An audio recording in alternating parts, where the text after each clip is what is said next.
Bilowga filimka waxaan arkaynaa nin ku dhex jiro badda dhexdeeda, kaasoo jebinaya sanduuq ku dhex jira badda dhexdeeda.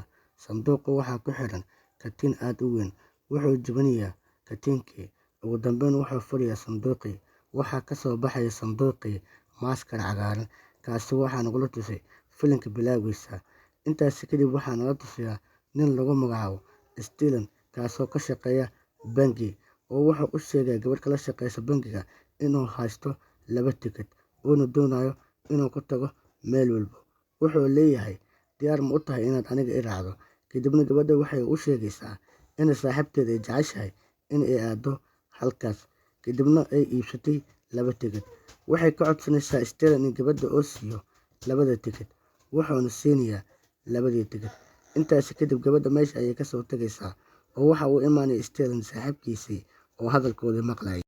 Stellan saaxiibkiis wuxuu u sheegayaa in uu yahay qof qalbi fiican, waayo waan u jeedaa buu leeyahay saad gabadha aad u siisay 2 tikidh. Kadib ayagoo hadalkooda socdo ayaa waxaa imaanaysa gabar macaamiil ah. Gabadhaas magaceeda waxay ku sheegaysaa Tina.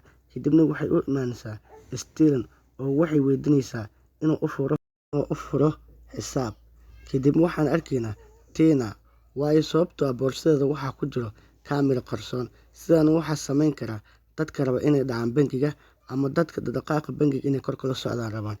Hadda waxaan u jeednaa Tina saaxiibkeeda oo ka daawanaya CC kaamirada ku xiran boorsada Tina, oo wuxuu qorsheynayaa in uu dhaco bangigan. Stellan midaan waxba kama ogo oo waa daacad, oo wuxuu maleynayaa gabadha inay daacadnimo ugu imaaday. Kadib gabadha muuqaalkeedu waxa ay muuqaal aad u qurux badan. Stellan wuxuu u imaanayaa saaxiibkiisa oo wuxuu ku leeyahay kawan gabadhan quruxdeeda si dadku u soo jiidanayso. Kadib saaxiibkiisa wuxuu u sheegayaa in ay jirto caawa xaflad, xafladaasna waa inuu imaada. Kadib Stellan wuxuu soo xasuusanayaa inuu gaarigiisa ka cilidaysan yahay, sidaas darteed wuxuu imaanayaa goobtii gaarigiisa yaal garaashkii. Makaaniga gaariga sameynaya wuxuu u sheegayaa inuu gaarigiisa weli uu hagaajinin, haddii degdegsiimo ay ku jirtana gaarigiisa inuu meesha ka qaato. Kadib Stellan isagoo ka xun ayuu wuxuu meesha ka soo kaxaysanayaa gaarigiisii, oo wuxuu imaanayaa xafladda u sheegay saaxiibkiisii. Kadibna wuxuu arkayaa dad fara badan oo bannaanka taagan. Kadib Stellan wuxuu damcayaa inuu xafladdaas gudaha u galo. Kadib wuxuu aadayaa dhankii albaabkii, oo waxaa ka soo celinaya waardiyaasha oo waxay dhahayeen laguma ogola inaad gasho. Kadibna meesha ayuu ka soo tagayaa, gaarigiisii ayuu ku soo laabanayaa. Kadib gaarigii ayaa waxaa aga halaya buundada korkeeda. Kadibna wuxuu sameynayaa isagoo careysan ayuu ka soo degayaa gaarigii. Kadib waa haween saqdax wuxuu sameeyay malo, wuxuu soo istaagayaa buundadii. Kadibna asagoo buundada taagan ayuu wuxuu arkayaa wax meyd oo badda dusheeda dul socdo. Kadibna wuu soo cararay oo wuxuu soo galayaa badda dhexdeeda, ilaan asiga waa nin naxariis badan. Ka oo soo gala badda dhexdeeda wuxuu meydka maleynaya waxay noqdeen qashan. Intaasi kadib wuxuu meesha ka helayaa maaskar cagaaran, wuxuuna dareemayaa in ay tahay mid qadiimi ah. Kadib asagoo ka fikirayo wuu soo qaaday oo wuxuu keenayaa gurigiisa. Gurigu waxa uu joogo eey yar. Eeygaas ayaa markuu arko maaskaradaas wuxuu bilaabayaa qayladaan. Kadib eeyga maaskarada la saaray eeygu wuxuu ku mashquulayaa maaskaradii. Kadib Stellan ayaa imaanaya miiska dushiisa oo wuxuu ka qaadanayaa maaskaradii. Kadibna wuxuu tagayaa maraayadda horteeda, wuxuu xiranayaa maaskaradii. Kadibna wejigiisa ayay ku dhigaysaa maaskarada. Intaasi kadib Stellan wuxuu bilaabayaa waxyaalo aan aqal-gal ahayn. Kadibna wuxuu sameynayaa ciyaar koobka ciyaar ah. Kadib qolkiisa ayuu ku dhex wareeganayaa. Intaasi kadib wuxuu u soo baxayaa bannaanka. Gabadha deriska ayaa arkayso asagoo maaskarada cagaaran wato. Kadib gabadha deriska ayaa ka cabsanaysa oo ka naxaysa. Kadibna gadaal ayay u boodaysaa oo waxay soo qaadanaysaa qori ayadoo damcaysa in asiga ay disho. Kadib asagoo boodbooda sida banooniga kale ayuu wuxuu ka baxayaa daaqadda oo wuxuu ku dhacayaa laamiga dushiisa. Kadibna gaari ayaa geesiis ka imaanaya, gaarigaasoo u yeeranaya hoon sidoo uga leexdo gaariga hortiisa. Intaasi kadib waxaan arkaynaa Stellan oo ka soo saaraya jeebkiisa wax u eg kubad yar. Kadibna kubaddii wuxuu ka dhigayaa hoon, wuxuu ku aadanayaa gaarigii. Kadibna gaarigii wuxuu ka jebinayaa maraayadaha. Intaasi kadib waxaan arkaynaa asigoo u soo dhaqaaqaya dhankii garaashkii, waayo waxaa lagu sameeyay waa gaarigiisii. Asigoo xareysan ayuu imaanayaa geerishkii oo wuxuu sameynayaa geerishkii ayuu leerka ka jebinayaa. Kadibna wuxuu soo qaaday iskaalmiitooyin oo meesha yaala oo gawaarida lagu xiri lahay. Intaasi kadib wuu soo baxayaa oo wuxuu ku soo laabanayaa gurigiisii. Habeenkii gurigiisa ayuu seexanayaa oo asiga wax shaqo badan ayuu qabtay. Intaas kadib wuu daalayaa. Maalinta xigta waxaan arkaynaa asagoo ka soo kacay hurdada, wuxuuna imaanayaa maraayadda horteeda. Kadibna wuxuu soo xasuusanayaa wixii habeenkaas oo dhacay. Kadib wuxuu leeyahay waxaase ma dhici karaan, waxaa laga yaabaa in ay tahay niyadeyda. Waxaan arkaynaa askari u soo garaacayo Stellan albaabka, kaasoo u dacwootay gabadha deriska. Stellan intaasi kadib wuxuu furayaa albaabka. Askariga wuxuu su'aal weydiinayaa Stellan, wuxuu leeyahay gurigaaga xalay maxaa ka dhacay oo gabadhan ayaa kaa soo dacwootay. Intaasi kadib gabadhii askarta ayay waxay tusaysaa meesha u taagnaay markii xabadda ay ku ridaysay Stellan. Stellan wuu fahmayaa gabadha qofka ay sheegayso inuu asiga u yahay. Sidaa darteeda askariga wuxuu u sheegayaa waxaas oo dhacay oo dhan inuu nala socon oo asiga oo jiifay. Intaasi kadib askariga ayaa meesha ka tagayo. Stellan gurigiisa ayuu dib ugu soo noqonayaa. Maalinka dambe wuxuu arkayaa maaskaradii cagaarneed oo saaran kursiga dushiisa. Kadibna maaskaradii wuxuu ogaanayaa in asiga ay baabi'isay. Kadib maaskaradii wuxuu ka tuurayaa daaqadii oo wuxuu aadayaa shaqadiisa. Kadib maaskaradii ayaa guriga ku soo laabanaysa. Marka oo tago bangiga, maamulihii ayaa dhahayo maxaad u soo daahday. Kadibna wuxuu u sheegayaa inuu habeenkii si fiican u seexan. Intaas kadib maamulaha wuxuu u sheegayaa maanta ka bilaabto shaqada inuu ka tagayo, habeenkiina hadda kadib oo si fiican u seexda. Intaasi kadib wuxuu ku soo laabanayaa gurigiisa oo jiifanaya. Wuxuu joornaalka ka arkayaa gabadhii ku soo booqanaysay bangiga in ay tahay fanaanad ee caawa show ku qaban doonto baarka. Meeshaasna waa meeshii laga soo raacdeeyay oo saaxiibkiisa xafladda ugu sheegaya. Stellan wuxuu go'aan ku gaarayaa in uu dhaco bangiga sababtoo ah dadka waxay qiimeeyaan dadka hodanka ah. Wuxuu go'aan ku gaarayaa inuu meeshaas u aado. Wuxuu arkayaa nasiib wanaag maaskaradii oo ka tuuray daaqadda, isla maaskaradii oo saaran kursiga dushiisa. Wuxuuna ogaanayaa maaskaradan noloshiisa in ay ku saabsan tahay. Mar labaad Stellan wuxuu xiranayaa maaskaradii. Kadibna wuxuu noqonayaa wejigiisa cagaar. Intaasi kadib wuxuu iska siibayaa dharkii, wuxuuna soo aadayaa dhankii bangiga asigoo iska fiirinaya dhinacyaha. Kadibna wuxuu meesha kula kulmayaa saaxiibkiisa. Intaasi kadib waxaan arkaynaa madaxii burcadka oo qorsheynaya inuu dhaco bangiga oo la hadlaya ciidankiisa una sheegaya caawa in ay dhacaan bangiga. Ciidanka burcadda waxay imaanayaan bangigii si ay u dhacaan bangiga ayay imaanayaan. Intaasi kadib bangiga waxaa si xawaaraha aga soo baxayo Stellan. Kadibna wuxuu leeyahay saan camal ayaa wax loo dhacaa. Kadibna wuxuu u sheegayaa in ay soo daaheen. Meesha ayuu iskaga cararayaa. Intaasi kadib waxaa meesha imaanayo booliiska. Kadibna tuugada meesha ayay ka soo cararayaan. Intaas kadib Stellan wuxuu imaanayaa baarkii asigoo wato gaari raaxo ah. Kadibna waardiyaashii wuxuu siinayaa lacag fara badan. Wuxuu soo galayaa baarka gudaha. Kadibna wuxuu bilaabayaa ciyaar asagoo soo bandhigaya ciyaar qurux badan. Wuxuu la ciyaarayaa Tina. Tinana waxay ka helaysaa ciyaartiisa. Intaasi kadib burcadkii ayaa u imaanaya madaxiisii, wuxuuna u sheegayaa in hortooda la dhacay bangiga oona dhacay nin wato maaskara cagaaran. Ninkaana uu yahay ninka hadda la ciyaarayo Tina. Intaas kadib madaxii burcadka oo soo baxaya oo wuxuu imaanayaa baarkii oo wuxuu xabad ku bilaabayaa Stellan. Stellan asal marba meel ayuu u boodboodayaa. Intaasi kadib waxaa imaanaysa meesha booliis. Kadibna booliiskii waxay qabanayaan burcadii oo waxay dhahayaan hubka iska dhiga. Kadibna burcadda waxay u sheegayaan ninka bangiga dhacay inuu ninkan ahay. Kadibna booliiska waxay dhahayaan ma ogtihiin meel dad ay joogaan in lagu rido xabad in ay tahay dambiyada ugu weyn ee la gali karo. Intaasi kadib booliiska waxay u sheegayaan in laga shakiyay dhaca bangiga. Intaas kadib tuugada waxay u sheegayaan in ayaka ay bangiga ay dhacaan. Kadib waxaa la leeyahay waa nila soo baarayaa, haddii caddeyn nagula soo waayo waa nila soo doonayaa.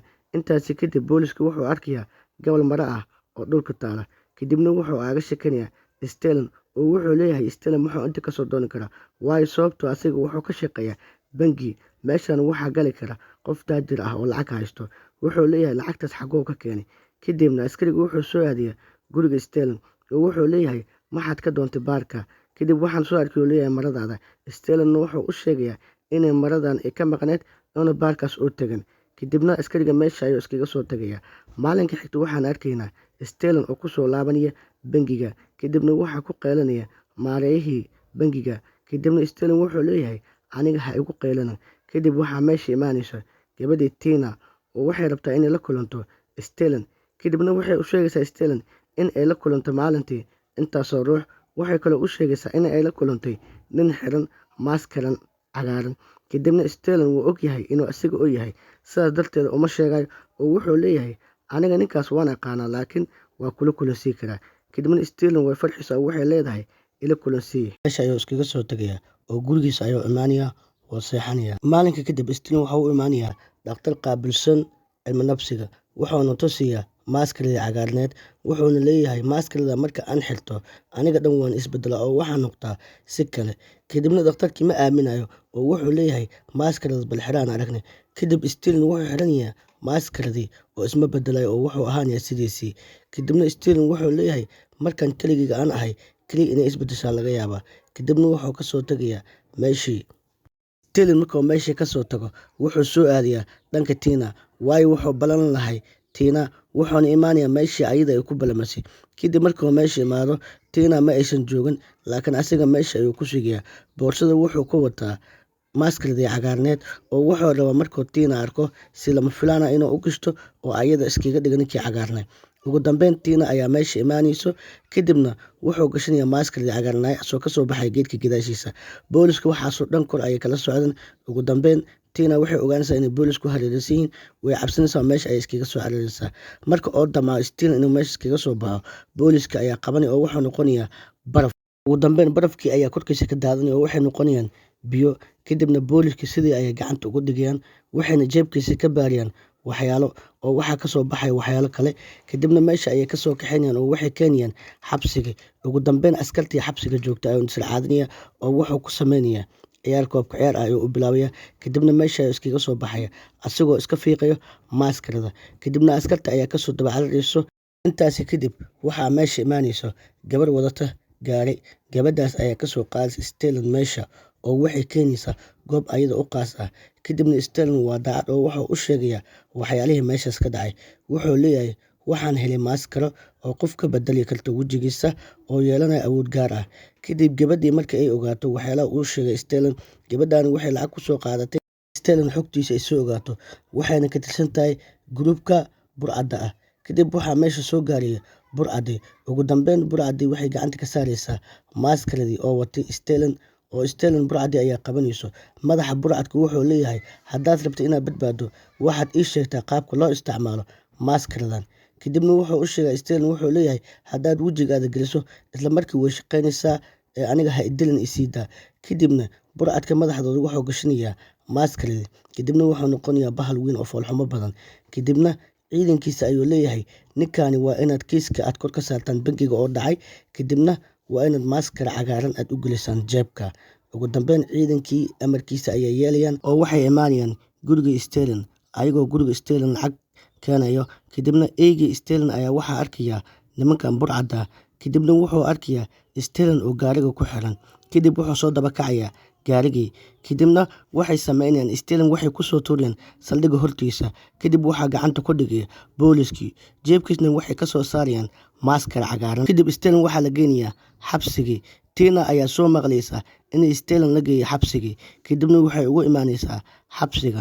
Intaasi kadib Stellan wuxuu u sheegayaa Tina inuu been u sheegay.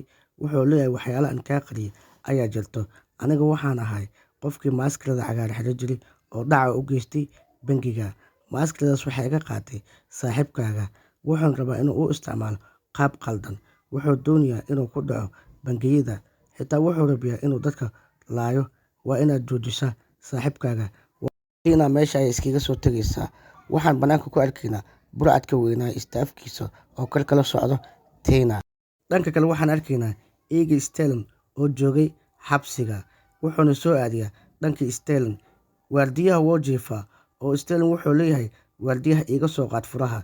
Ugu dambeyn waardiyihii ayuu ka soo qaadaya furaha oo wuxuu u keenayaa Stellan. Stellan sidii ayuu aga soo baxaya xabsiga. Waxaa si kiis aga soo horbaxaya booliskii. Kadibna wuxuu ku qabanayaa biskoolada. Kadib wuu naxayaa askarigii oo askariga ayuu kusoo baxaya Stellan banaanka ayuu ku imaanaya askarigii. Dhanka kale Tina waxay soo raacaysaa burcadkii weynaay kaasoo xiranaya gaariga dhexdiisa maaskaradii. Burcadka weyn marka uu meesha soo galo waxaa isku daya inuu celiyo waardiyihii. Kadibna burcadku wuu ka diidaya inuu ka istaago. Kadib waardiyihii wuxuu kusoo tuurayaa xabado, asiguna xabadihii ku dhacayo burcadka weynaa.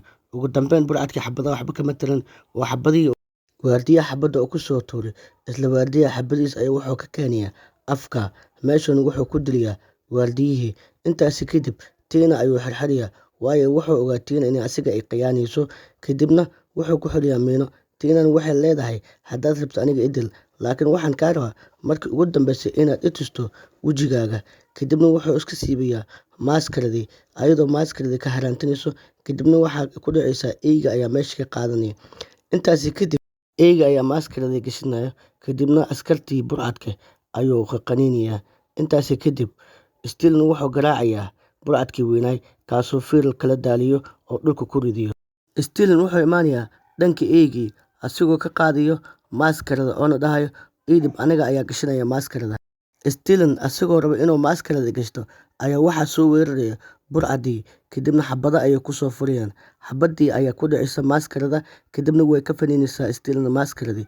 Isla daqiiqadii Stilin wuxuu aadayaa dhankay u faniinta maaskaradii oo wuxuu soo xirinayaa maaskaradii. Isla daqiiqadii wuu isoo bedelaya oo soo maaskaradii xiran ayuu banaanka usoo baxayaa. Kadib sharaab ayuu cabayaa oo waxaa kasoo daadanaya sharaabkii waayo xabadihii ku dhacay awgeed. Sharaabkii ayaa dhinacyaha uu ka keenayaa Stilin.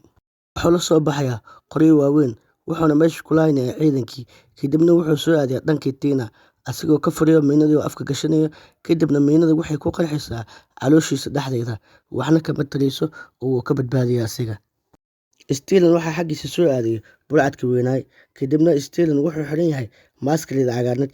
Sidaas darteed wuxuu sameynayaa sixir asigoo u sameynaya meel wareegata ah. Kadibna wareegatadaas ayuu gelinaya burcadkii weynaay. Intaas kadib waxaa meesha imaanaya Stilin saaxiibkiisa iyo booliiskii ayaa meesha imaanaya oo waxay qabanayaan burcadii. Booliiska asagoo qaba rabo Stilin ayaa waxaa hadlaya malkiilihii baarka wuxuuna u sheegayaa inuu Stilin ahayn ninka qalaasaha waday oo ahay ninka meesha badbaadiyay. Qalaasaha ninka wada inuu ahay burcadkan. Kadibna Stilin waa iska dhaafay oo waxaa la xirayaa burcadkii. Maalinka xigta waxaan arkaynaa Stilin iyo saaxiibkiisa iyo Tina oo isla socda. Wuxuu imaanayaa meesha oo ka helay maaskarada. Kadibna Tina waxay u sheegaysaa inuu ka jecel yahay maaskaradan. Kadibna Stilin wuxuu u sheegayaa inuu ayada aad u jecel yahay. Kadibna Tina waxay qabanaysaa maaskarada oo waxay ku tuuraysaa biyaha dhexdooda. Filimkan intaas ayuu kusoo dhamaanayaa. Fadlan haddaa ka hesho videogan like, share, comment, subscribe intaba noo saar si asxaab fara badan gaaro. Waa ku mahadsantahay daawashadaada.